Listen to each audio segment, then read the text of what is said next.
Hello and welcome back to our channel. So today in this video we are going to discuss about how to remove limitations from your PayPal account. So without wasting much of our time, let's get straight into the video.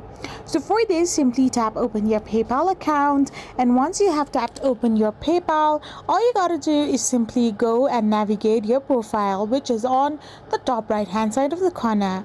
So from there, simply tap on the option called account settings, which will now take you to this interface where you can find the limits option. Simply tap on view, and once you do this, you will be able to view your limits. So now simply scroll down to the bottom of the page, and there you can find the option called lift limits. Simply tap on that particular option, and now you can simply remove limitations from your PayPal account after linking a bank account.